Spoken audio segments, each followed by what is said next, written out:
अस्सलाम वालेकुम रहमतुल्लाहि व बरकातुहू। कैसे हैं आप सब? उम्मीद है आप सब ठीक होंगे, खैरियत से खुशदाबाद। अल्लाह ताला तुहानू इस तरह ही हसदा ते मुस्कुरांदे रखे, आमीन।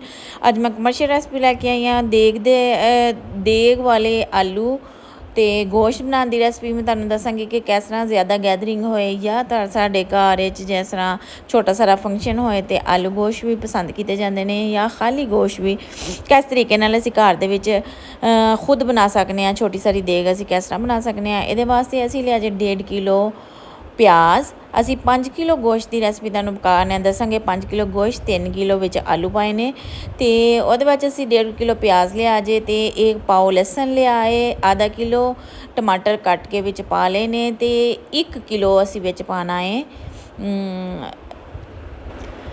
घी। 1 किलो घी पा के असी ते फिर विच असी पा लवांगे अदरक, जड़ा है थोड़ा सारा अदरक पावांगे ते कश्मीरी लाल मिर्च, दादर मिर्च ते नमक, हल्दी हसबे ज़रूरत पा के ते असी इनू प्रैशर ला के रख देंगे ताकि साडा मसाला जड़ा है अच्छे तरीके दे नाल पक जाए ते गल जाए। विच जड़ा है साबत प्याज या साबत लसन ना आंदा रहे मूँह दे विच। अच्छा, उन्होंने असी एक साइड ते प्रैशर च पा के ते पकन वास्ते रख दिता है। तो उधरों असी 5 किलो गोश्त प्यारा प्यारा सोहनिया सोहनिया बोटियां ले लिया ने, प्यारा सारा गोश्त बनया होया। जो भी तुसी वड्डे पैमाने दे या ज़्यादा गोश्त बनाओ तो बोटी हमेशा वड्डी रखो, छोटी बोटी जिहड़ी है घुल जाती है। इस वास्ते बोटी जिहड़ी है वड्डी वड्डी रखो। वड्डी वड्डी बोटी असी लैके ते उन्होंने साफ कर लेने अच्छे तरीके नाल वाश करके असी ते इनू असी बिल्कुल देग दे तरीके नाल तुहानू पकाना सिखावांगे ते बिल्कुल उहदी लुक भी देग वाली होएगी तो टेस्ट तो होएगा ही देग वाला।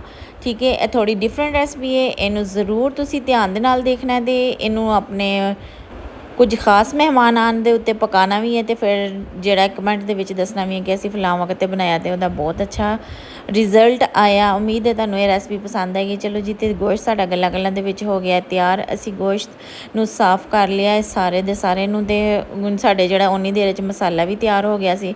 वेखो जिन्ना मसाला सी सारा मिक्स हो गया है तो उत्ते घी जड़ा साडा 1 किलो घी सी वो उत्ते आ गया है।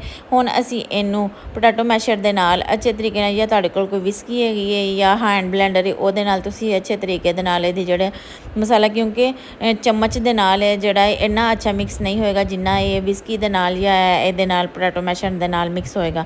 इनू अच्छे तरीके नाल मिक्स करन तो बाद असीं पा लिया वड्डे सारे देगचे विच, देग बनवा जड़ा देगचा हुंदा उहदे विच पा के ते फिर असीं अपना सारा गोश्त जड़ा विच पकाना है असीं उहदे विच पा लेना है। इनू अच्छे तरीके दे नाल असीं फ्राई करांगे। थोड़ा सारा भी असी जड़ा है पानी नहीं पावांगे। गोश्त जड़ा है साडा ताज़ा है तो खुद ही पानी छड़ देगा।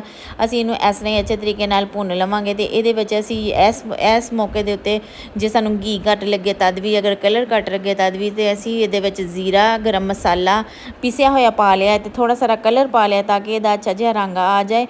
या कश्मीरी लाल मिर्च तुहाडे कोल है भी, उहदा रंग भी बहुत अच्छा हुंदा है, वो पा लवो। तो असी कलर नहीं पाया, असी कश्मीरी लाल मिर्च पाईए तो उन्होंने फिर असी अच्छे तरीके नाल भुन लवांगे। 3 किलो आलू असी लेने, वड्डे वड्डे आलू लेने, छोटे नहीं कट्टे। एक आलू दे 4 असी पीस करने ने, उन्होंने असी फिर ये विच पा लिया। नाल ही भुजदे भुजदे गोश्त दे विच असी वेखो भुनदे होया वेखो भुन ना लिया वे, तो ये असी आलू भी नाल ही पा के भुन लीते ने।